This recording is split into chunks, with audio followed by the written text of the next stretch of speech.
Wala pa madakpan ang magpakaisa nga nagtiro patay sa barangay Tanod sa barangay Manuling, President Ruas, Capiz. Base sa investigasyon sa President Ruas PNP, hinubog ang motibo sa pagpatay kay barangay Tanod Jerry Abindanyo, 27 anyos. Gintudo sospek ang magpakaisa Gabriel kag Ilohilo Batan. Nagresponde ang barangay Tanod matapos may nagreklamo nga residente sa matunog nga tunog sa videokihan. Gani ginsaway ni Abindanyo ang duha sa baylo magpati gintiro sa dughan ang barangay Tanod. 10-wheeler truck aksidente nga ginsag-iran ang mga kable sang kuryente nga nagresulta sang pagpugok sang trapiko sa Argao, Malayaklan. Ginamaniho ni Michael Mudia sang Lambuyaw, Uton, Iloilo ang truck padulong sa Buruanga sang nadala sa sini ang mga kable sang Pantelco kag Akelco. Gilayon man nga nagresponde ang mga pulis kag public utility agod makayo sa madali nga tion. Wala sang nasamaran sa aksidente kag handa man ang driver nga sabton ang iya obligasyon sa natabo.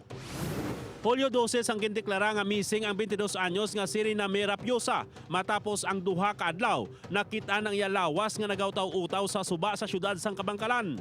Isa ka deaf-mute o kon apa si Rina nga nagapati ang iya himata nga may foul play ang iya kamatayon. Nagapadayon ang investigasyon sang Kabangkalan Police kun bala hungod ini nga ginpatay o kon aksidente nga nalumos. Arestado sanday Noel Adresyo kag Charlie Azuro sa drug bypass operation nga ginpatigayon sa barangay Kaingin, Lapas. 5 tanan ka sa sang suspected shabu ang nakuha sa duha. Samtang tigayon man nga nadakpan sa separado nga operasyon ang ginapahayag source nanday Adresyo kag Azuro nga si Ricardo Prieto, 64 anyos. Arestado man ang live-in partner sini nga si Merna Adresyo nga ginapahayag yara lang sa ibabaw sang balay sang nadakpan sanday Adresyo kag Azuro. 4 ka sa sang suspected shabu ang na-recover sang kapulisan.